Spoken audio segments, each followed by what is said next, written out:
Hey, NFL fans, welcome back to another episode of the Fans First Football Show. And it's a crazy week 11 in the NFL season. I'm Jeff Hartman, here to guide you through it. And joining me as always, Rob Stats Guerrera. What's up, Rob? Hey, Jeff, how are you? Not great, Rob. Thanks for asking. Free Sorry, Monday shirt, the 49ers bounce back. No, it's okay. It's okay. Congratulations to the 49ers.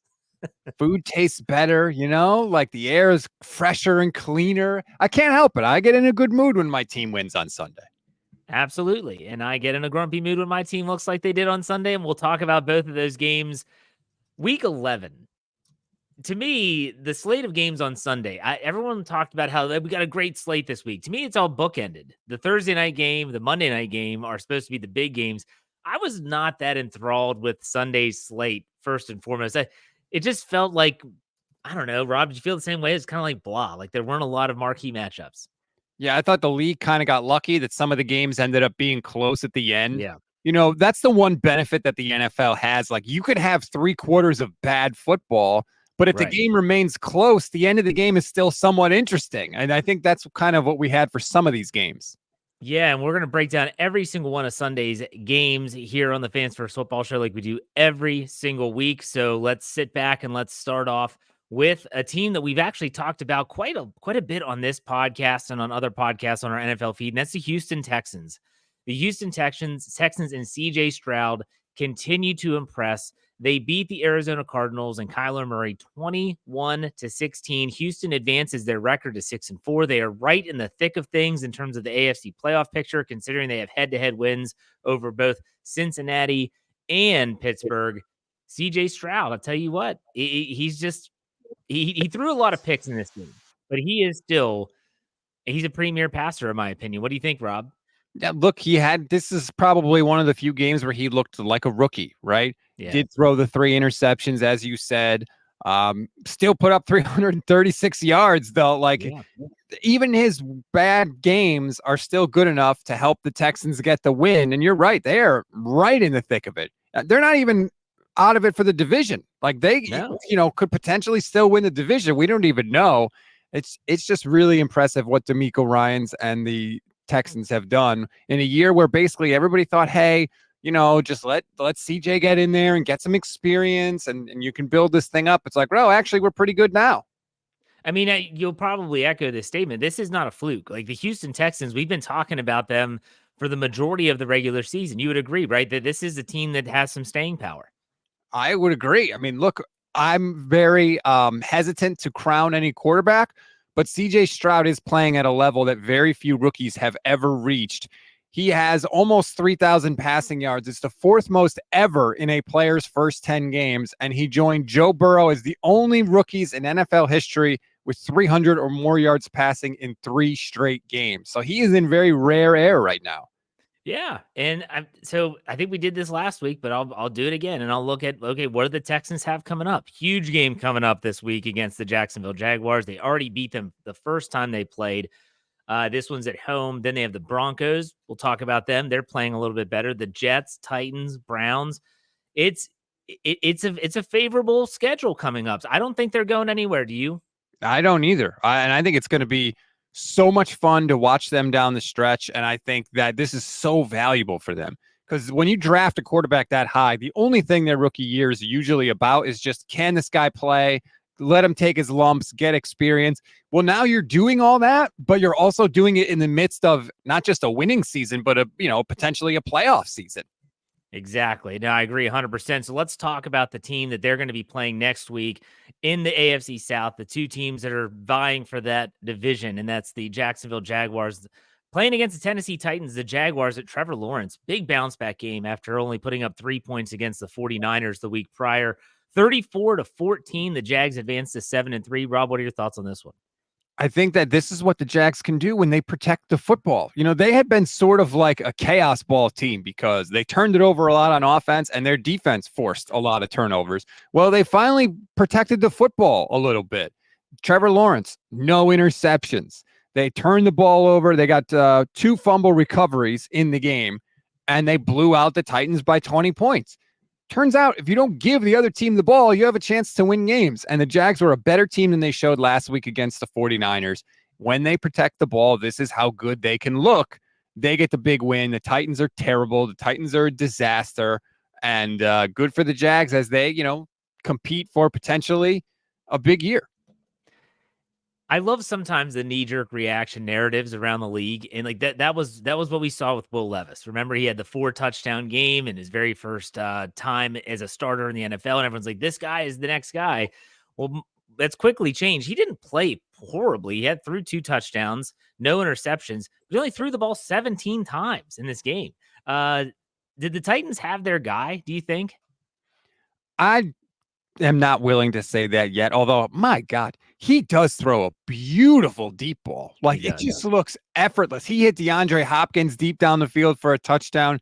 Just picture perfect. But that's far from the only thing you have to do as a quarterback. They were only 2 of 7 on third down in the game. They only ran 38 total plays in the game. The Jags had the ball for 36 minutes and 26 seconds. So they just dominated time of possession in this game. I'm not willing to say one way or the other on Levis. I think it's good for them. Hopefully he can just be the starter going forward and they can, find out more information. I'm not willing to rule it out now. I'll say that. But I got to see more before I decide one way or the other. But let's go back to the Jags before we leave this game. The Jaguars are a team that they seem like they're on par with most of the AFC in terms of it's a roller coaster ride. Look at the Buffalo Bills as a prime example. They're up, they're down. There's just they're just not consistent. The Jaguars I see are a little bit more consistent, but you put up 3 points against a very good San Francisco team and then you explode for 34. Do you think they have the level of consistency that is necessary to get into the playoffs and actually make a run? No, I don't. I don't think that they have that level of consistency because it's all about the turnovers with them. And we haven't seen that they've been able to bottle that up on any sort of consistent basis. Although I will say, if I'm a Jags fan, I'm saying, what are you guys talking about? The 3 losses we have this year are to the 49ers, the Chiefs, and the Texans. Everybody else we beat. So, maybe we're, give us a little more credit here. But when you turn the football over, you can beat anybody if you can generate the turnovers, and you can lose to anybody if you turn it over. And if they can just control that one aspect, I think they'll be okay. But, we've got enough data points now in the season. We're not early anymore. So the fact that they haven't been able to do that yet says to me that they're not going to be able to do it, and they're going to kind of live and die by that. Yeah, and Trevor Lawrence has thrown some really ugly interceptions in this season, but he kept it clean, and that might be the MO moving forward is, hey, let's just not turn it over, and let's hope that the defense can make enough plays, because they do have an underrated defense. Not a lot of people talk about the Jacksonville defense, but they are a good unit. Okay, let's talk about another team. Let's just get it out of the way. Steelers, Browns. Gosh, I mean, people that miss this game, God bless you, because you missed something that it wouldn't even resemble football. It set offensive football back, I think, 75 years. The Steelers lose to the Browns 13-10. It was a tie game in the fourth quarter. Dorian Thompson-Robinson, in his second career start, drives the Browns down the field, gets in field goal range. They kick the game-winning field goal with 2 seconds left. I don't even know to say, Rob. You can go ahead and talk about this. Well, here's all you need to know. Dorian Thompson-Robinson threw the ball 43 times for 165 yards with no touchdowns and an interception. The offensive football was very hard to come by. Kenny Pickett, 15 completions for 106 yards. I mean, if it wasn't for Jaylen Warren, the Steelers would have had no offense whatsoever. Jaylen Warren was fantastic. 9 carries for 129 yards, including a 74-yarder. That was basically it for the Steelers.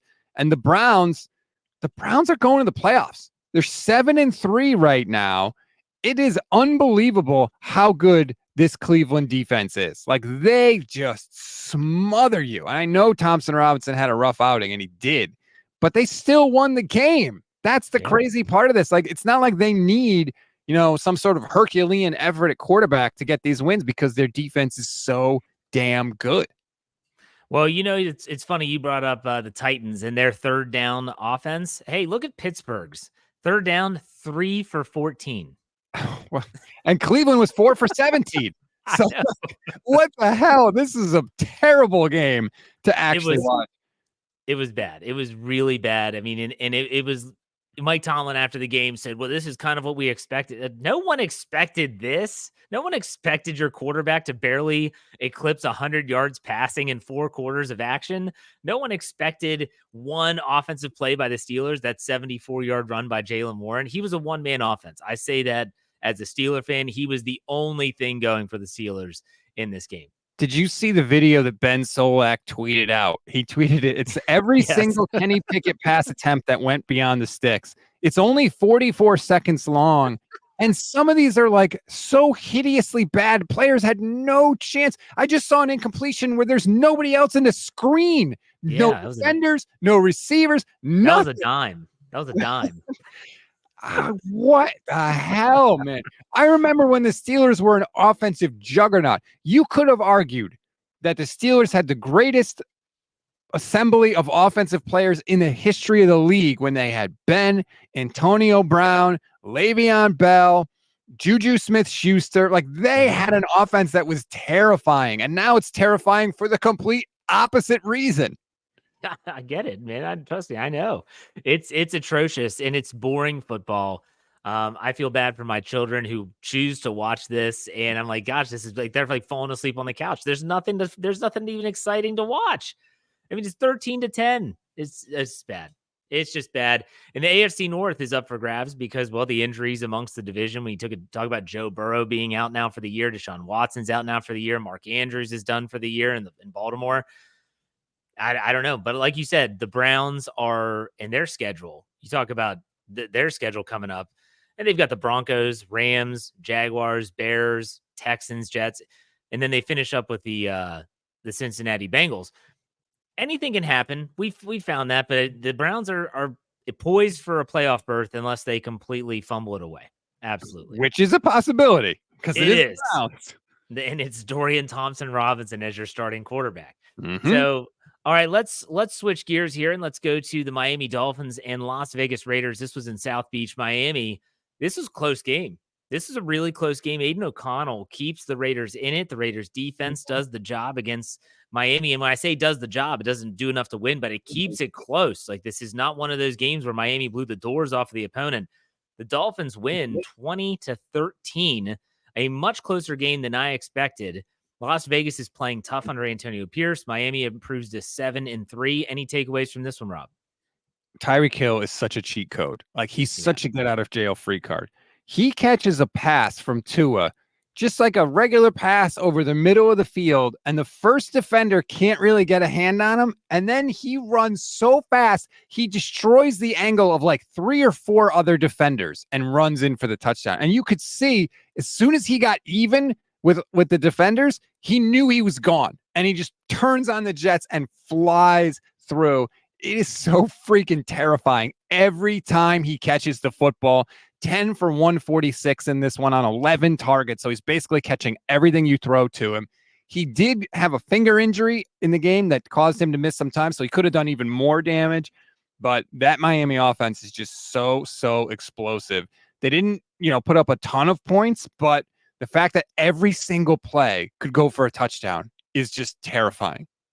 Well, and we're not even yet. You're absolutely right. Tyreek Hill is, he's Tyreek Hill. We've come to expect this. I totally forgot Jalen Ramsey was on the defense. He comes down with 2 interceptions. And so now maybe you have that playmaker in the back half of Miami where maybe this is a guy that could be a difference maker for them because they need some help on the defensive side of the football. I don't think Jalen Ramsey is a cure-all, but he's definitely going to help. And if he can get his hands on the football, he's going to take it away. Miami, they needed this win. This is one of those games that you cannot lose. They have a game against the Jets coming up, then the Commanders, Titans, Jets again, and then they play the Cowboys, Ravens, and Bills to finish it out. So they have a lull. They have to take advantage, but Miami looks every bit of the AFC contender, do they not? They look like they're going to be in the mix in the AFC. I still have serious questions about them because I still feel like anytime they play a good team, they lose. They got crushed by the Bills 48-20. They got crushed by the Eagles 31-17, and they lost to the Chiefs 21-14. Yeah, they can beat up on some bad teams, and I understand you can only play who's on your schedule, but I'm reserving my right to crown the Miami Dolphins. I need to wait to see them beat a good team. But in the meantime, they're doing what they should do and need to do against the bad teams. Well, and they have like I said, they have a couple bad teams coming up, but then they finish strong. So heading into the playoffs, we might have a better idea as to what this Miami team can do when it gets to playing better competition. Speaking of not so great competition, the Dallas Cowboys played the Carolina Panthers and they took care of business 33-10. Dallas dominates this game almost from the get-go, 17-3 at halftime, and then they run away with it in the fourth. Rob, what was your takeaway from this game? Yeah, this was kind of a deceptive game. It was 17-10 going into the fourth quarter. You're like, wait a minute, like, why isn't Dallas pulling away? And then in the fourth quarter, the Cowboys score 16 unanswered points, and it ends up a blowout 33-10. Deron Bland, pick six, his fourth pick six of the year. That ties the all-time record for most pick sixes in a season. Nobody scores points like this Cowboys defense. I feel like they get a defensive touchdown every week. Yeah, you're right. And they're doing it in a bunch of different ways. You hit the nail on the head. It was a lot closer going into the fourth quarter, and then they just run away with it, and the defense does the thing. The Dallas Cowboys are a really tough nut for me to crack because they're 7-3, and you're thinking, okay, this team is legit. And you look at the losses that they have; they were against really good teams, so that they're taking care of business. But I look at what they have coming up: the Commanders, the Seahawks, Eagles, Bills, Dolphins, Lions, and Commanders to finish it out. That's going to be a really tough stretch. Now, the Dallas Cowboys, you're looking at definitely a playoff berth, but I don't see first round bye or anything like that in their future. Do you? It's a really tough schedule down the stretch. I'll say this, though, as much as I banged on the Dolphins, the Cowboys don't just beat bad teams, they destroy bad teams. Yeah. They whoop the Giants 40-0, 30-10 over the Jets, 38-3 over the Patriots, 43-20 over the Rams, 49-17 over the Giants, and now 33-10 over the Panthers. Like, they are not just winning these games, they are smashing these teams, which I do give them credit for. Like you said, they've had some losses against the big boys, and that's a legitimate criticism. But I think that maybe they're not the best team in the conference, but they're still really, really good, and they deserve credit for smashing the bad teams that are on their schedule. Yeah, when you look at the NFC and it's, the tiers, we'll put it that way, the hierarchy. I mean, they're up there and they could beat some of those teams. It'll be really interesting to see how they play out down the stretch. But the Dallas Cowboys look to be a team that is definitely going to be discussed barring some major injury. And unfortunately, we saw a lot of those during this week, mainly on Thursday Night Football. Let's go to a game which was, in my opinion, very sneaky competitive, and that's Chicago Bears versus the Detroit Lions NFC North action. The Lions come away with a 31-26 win. This was an odd one. I mean, again, the Bears jump out to a lead, but then it's back and forth. What do you think about this one, Rob? I think the Bears owe me some money. You couldn't finish this job. You couldn't finish this off. As me and every 49er fan is watching this game like, oh my God, I think it's going to happen. Jared Goff was awful in this game. Hideously bad. He had 3 picks in the game, and he should have had a 4th, which would have been a 100-yard pick 6 because Jalen Johnson had the ball in his hands at the goal line and just dropped it because he tried to run with it too soon. Goff was awful turning the football over, but Chicago goes up 26-14 in the fourth quarter, right? They kick a field goal on 4th and 5 at the 21. There's 4 minutes and 15 seconds left. You are up by multiple scores in the game. And from that point, here was the Bears offense. 3 plays, 1 yard punt, 1 play, safety. That was what the Bears did the rest of the game. All they had to do was just be somewhat competent offensively and let the time go off the clock. And they couldn't, not only could they not be competent, they were hideously and disgustingly bad.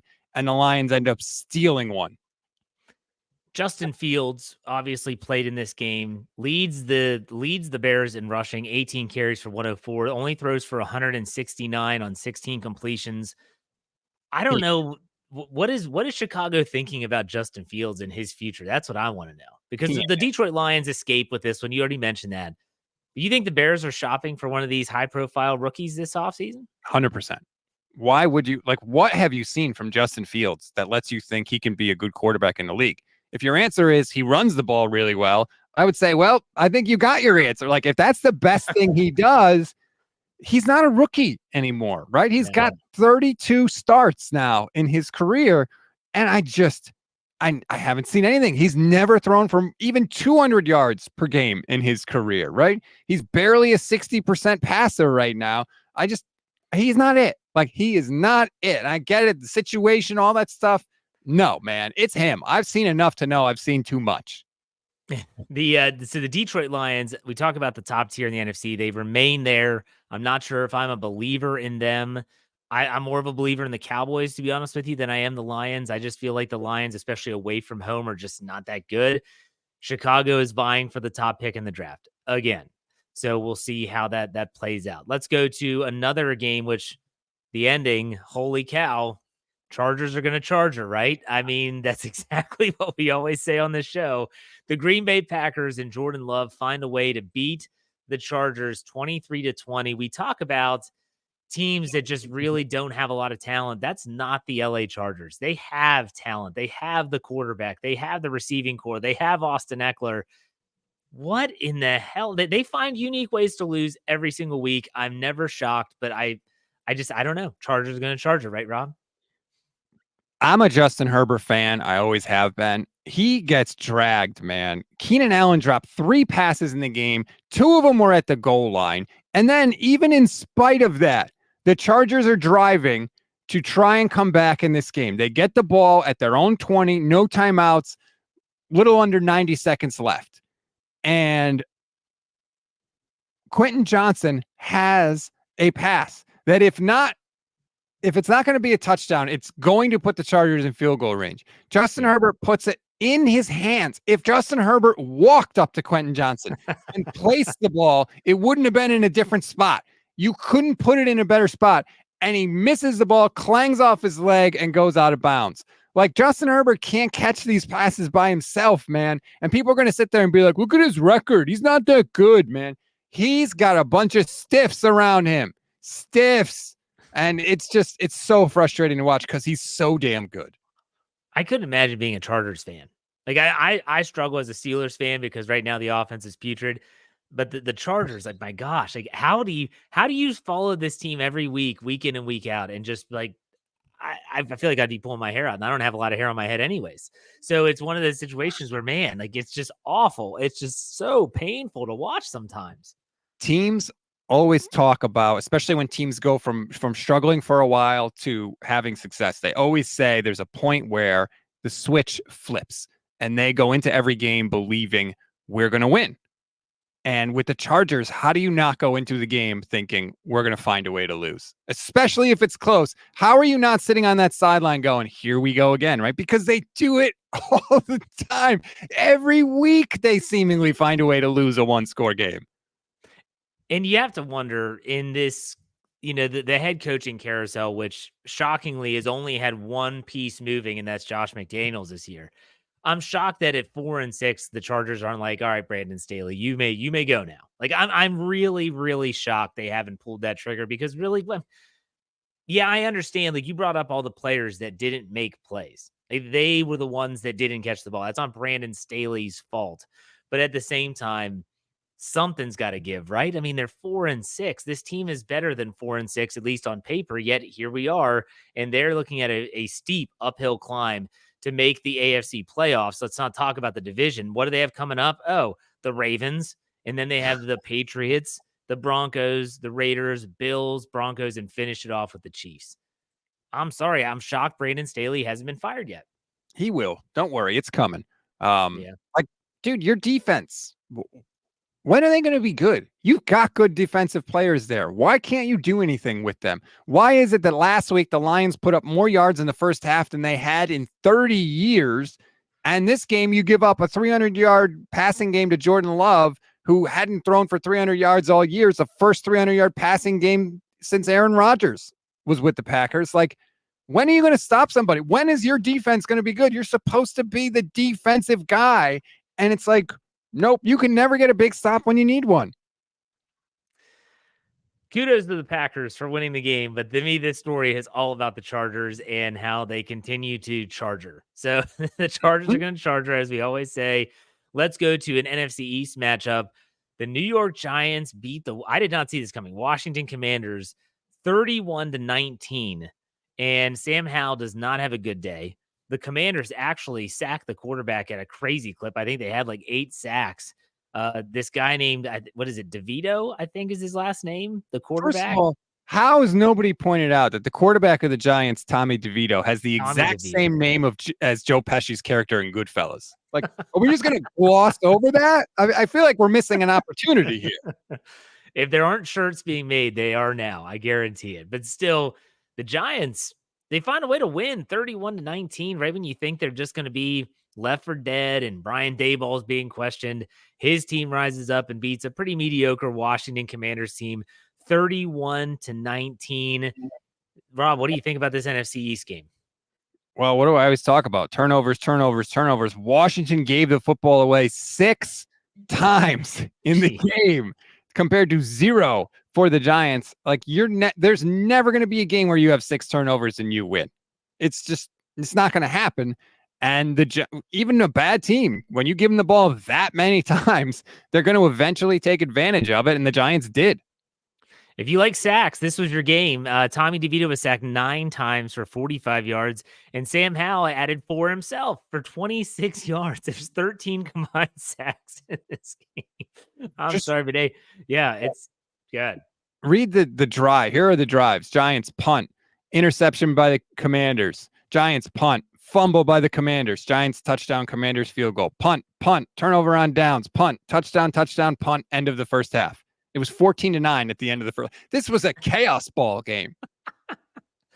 While the Steelers game was a snooze fest, this was pure chaos. And so sometimes at least that can lead to an exciting game. But you know what? Saquon Barkley shows some signs of life. 14 carries for 83 yards, a 5.9 average. The Giants find a way to win. I'm sure that everyone's on the Tommy DeVito train right now and saying like maybe he's the guy. No, he's not your guy because you paid the other guy a lot of money. Can you have any other takeaways from this game? This was just an odd game between two really mediocre to bad teams, in my opinion. Yeah, I mean, I'm just kind of rooting for Sam Howell to survive the season at this point because the poor guy total has been sacked. I know he leads the league in sacks right now. He is at a staggering 51 through 11 games. That's absurd. They have lost 343 yards just from sacks on Sam Howell. He's tough as nails, though. I'll give him that. He's tough as nails. He also holds onto the ball too long. At some point, you got to throw it away, Sam. My God. All right, let's switch gears and talk about your team, the 49ers playing the Buccaneers. This game was back and forth. It was close. I saw the 49ers came out to a lead, and this is when I was doing my post-game coverage of the Steelers game. And the Buccaneers were hanging around, but then the 49ers and Brock Purdy kind of pull away with it, 27-14. Rob, what's your takeaway on this? Brock Purdy was damn near perfect on the day. This was not a game that the Niners ran the ball well. They ran it for less than 4 yards a carry. Brock Purdy, 21 of 25, 333 yards, 3 touchdowns, no picks, and a perfect 158.3 quarterback rating. All the people talking about, Brock, is he good? Can he carry the team? What if they can't run? This was the game. They couldn't run, and it didn't matter at all. Brock Purdy was fantastic on Sunday. And the 49ers are a team. This is a game you can't lose. Like we know the Buccaneers are not great. Baker Mayfield is Baker Mayfield, and they're struggling. And so this was a game when you look at the 49ers schedule, you cannot drop this game. You beat the Jaguars, great win 34-3 last week. You got the Buccaneers, and then what's coming up? Seahawks, Eagles, Seahawks. You and I both see these things the same way.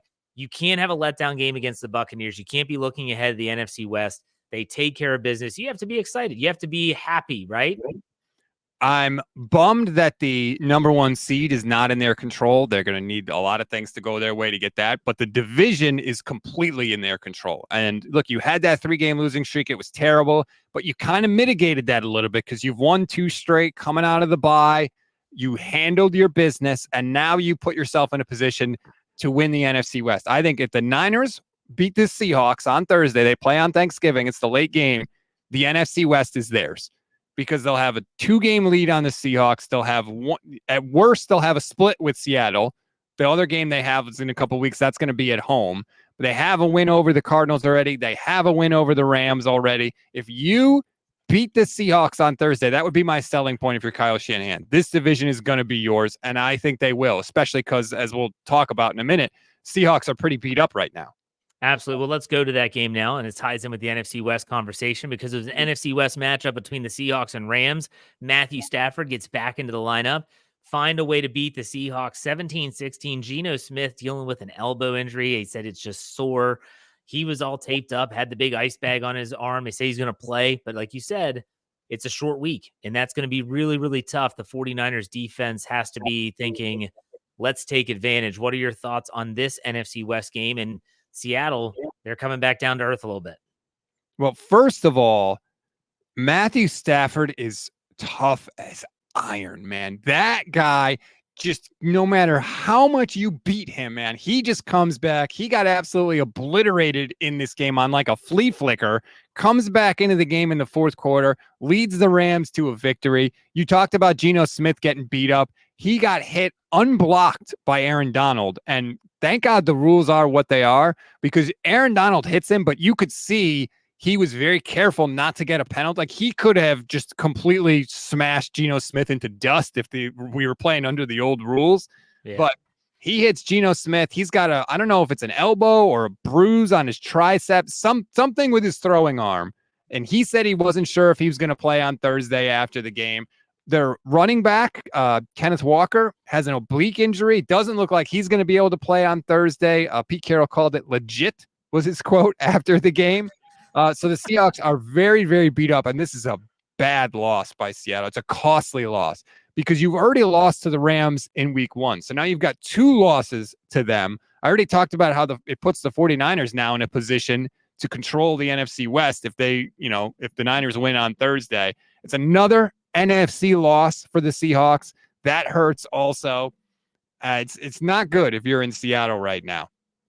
I need to go back and I want to see if Geno Smith was caught on the hot mic again when Aaron Donald's bearing down on him and saying, "Oh my God."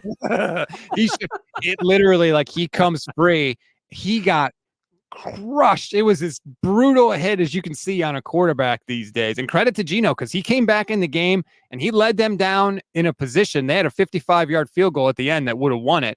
That was missed. It was pretty close. But Geno, he gutted it out and he came back and got them to where they needed to go.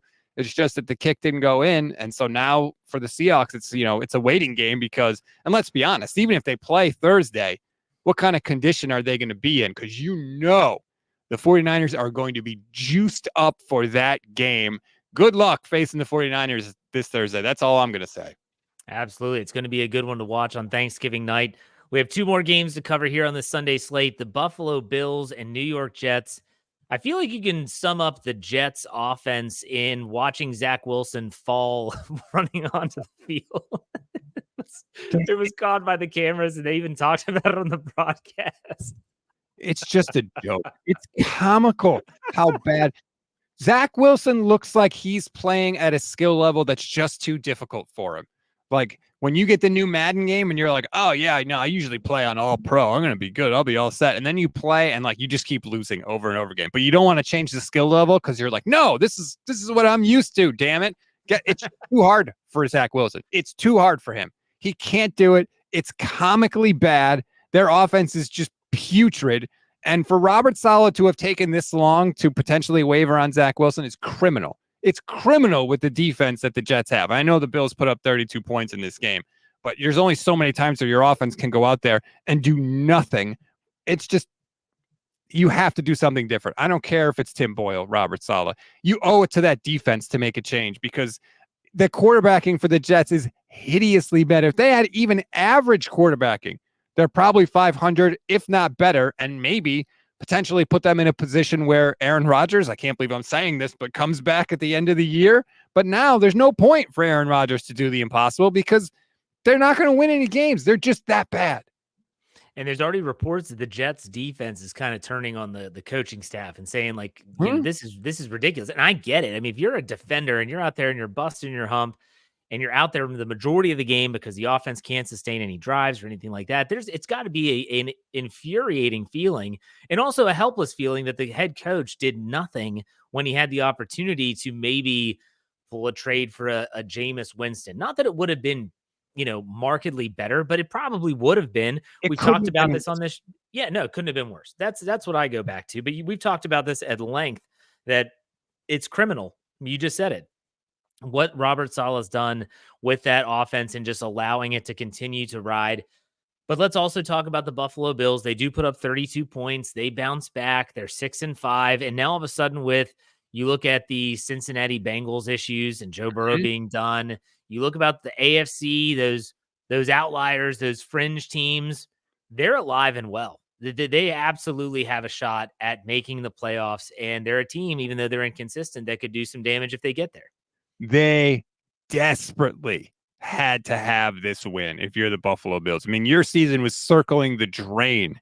You're at 5-5, you're a 500 team, and you're like, wait a minute, this is supposed to be the Super Bowl team, right? And so you had to go out and beat the Jets. Yeah, it was close for a little while, whatever. You got the win. You're in survive and advance mode now if you're Buffalo. And like you said, the AFC is a little banged up. You're absolutely going to be in the thick of it. You've got to handle your business now, and it's not going to be easy. You got Eagles, Chiefs, Cowboys the next 3 games. Good luck. Like, you really can't lose. You can't lose it. First of all, you have to beat the Chiefs because that's the AFC team. So you definitely have to win that game. You really can't afford to drop any, honestly. No. But that's their backs are against the wall. That's the position they put themselves in. You could definitely see a world where Buffalo, which is riding high now, thinking, okay, hope is alive, that in 3 weeks they're 6-8. Yes. And their playoff hopes they're basically gone. That is a realistic scenario when you look at that slate of games. Buffalo, but like you said, desperately needed this one. They get the job done. They win 32-6. And that was after firing the offensive coordinator last week. So maybe they see some hope there. I don't know. But the Jets, yikes. Let's go to the nightcap. Sunday Night Football. The Joshua Dobbs experiment continues, but doesn't end the way it had been, as the Denver Broncos and Russell Wilson find a way to come back and win 21-20. And don't look now, the Broncos, which were the laughing stock of the league, have now rebounded to be 5-5. I still can't believe that they are 5-5. They have just completely, I don't know they've won 4 games. I'm sorry, 4 games in a row. This is remarkable. What are your thoughts on this game? I don't know how, but it looks like Sean Payton has sort of rewired Russell Wilson. Like, I'm watching the end of this game, and the Broncos are driving down at the end, and they need a touchdown. And Russell Wilson, the Russell Wilson I know, drops back to pass, scrambles around, evades 3 guys, and chucks it deep down the field for a 20-yard gain. That's not what we saw. I saw Russell Wilson just check the ball down to his running back. I think 4 or 5 times on the drive, he checks it down to Pirine, and Pirine gains 10, 11, 12, 13 yards. This was Sean Payton just dialing it up, making it easy for Russ, and this was Russ actually following the plan instead of trying to play hero ball, and it worked perfectly for Denver until they got down to the red zone, and then Russ did what Russ does, run around, put the ball up for his receiver, and Cortland Sutton made a beautiful catch in the back of the end zone. Like, that is a great formula for the Broncos, right? Sean Payton making it easy between the 20s, and then Russ making something happen in the red zone. That's what you want for Russ to go off script, and it worked against Minnesota. So now you have a situation. So because they're 5-5, you have to talk about the Denver Broncos because they are right there on the fringe of that AFC playoff picture. Look at what they have coming up. A game at home against the Browns. Win that game. That head-to-head win will be important. Yes. Then you have the Texans. Win that game. Again, head-to-head would be huge. And then they have Chargers, Lions, Patriots, Chargers, and Raiders. I'm not predicting that the Broncos are going to do anything or they're going to make a push to the postseason, but it's not impossible. And kudos to Sean Payton, because you, myself, everyone else in the Fans First NFL feed had all said that, like, this guy might have been a little out of touch. They might be a little outdated in today's scheme. He seems, like you said, he rewired Russell Wilson. Good for them. The Minnesota Vikings is a tough game to lose, though. Tough game to lose. I mean, Josh Dobbs made some crazy plays in this game. He looks way bigger on the field than I remember him being. I remember when he was on the Steelers, he didn't strike me as a big guy, 6'3", 216, but he looks big. He's very comfortable with guys like around him, draped around him. grabbing onto him. Like, he just doesn't look flustered by all that. And I guess when you're a freaking astronaut, you don't really get flustered by players in the National Football League. So maybe that's part of it. But he looks so encouraging for them. Like, Kirk Cousins is a free agent after the year. If I'm Minnesota, maybe I just hang on to Josh Dobbs. Yeah. It is a viable option, and that's something that they definitely are going to have to consider when the season's over. But, Minnesota is hoping to keep their hopes alive. You never know what can happen in this crazy NFL. Week 11 is now in the books. Rob, what are your final thoughts on the week that was? I just love, like, everybody loves the witching hour on the red zone, right? Where losses become wins and wins become losses. Like, we are reaching the witching hour point of the NFL season. Now we're really going to start to see some separation. We're going to start to see how this whole thing is all going to shake out. The importance of the game starts to go up to like another level that we haven't quite seen earlier in the year. I love this time of year. Yeah, to me, I keep on going back to, like, we always say this, I feel like we're figuring some things out. Man, I don't know squat. Like, every week is like a crapshoot in this league. Every week you have these games where you're like, how in the heck? Like the Giants won. Like, I didn't expect that to happen. It's just weird. That's what makes the NFL so compelling, is that it is a week to week league that is exactly what the league wants. So they got what they wanted. And so now here we are heading into week 12. Huge Monday night game tonight, by the way. I mean, repeat of the Super Bowl. Eagles. I know you're going to be pulling hard for the Chiefs, probably hoping that the Eagles come back down to earth. Probably. Of course I am. I want the Eagles to die like dogs, baby. Tell me how you really feel. No. Everyone get out healthy, but I want the Eagles to lose. Exactly. Yeah, for sure. No, I get it. All right, Rob, great stuff. Why don't you tell everyone where they can find your coverage of the 49ers and on social media? So I'm on social media, all the socials at Stats on Fire, but the podcast network, the 49ers Gold Standard Podcast Network, is everywhere. YouTube, we have a YouTube channel. Please like and subscribe. And of course, rate, review, and follow the Gold Standard Podcast Network as well. There you go. If you want to find my coverage on the Pittsburgh Steelers, you can look us up on the Steel Curtain Network. My show, Let's Ride, is there this morning with the winners and losers. That's a fun one. But you can also find me on Twitter at J Hartman, HARTMAN_PIT.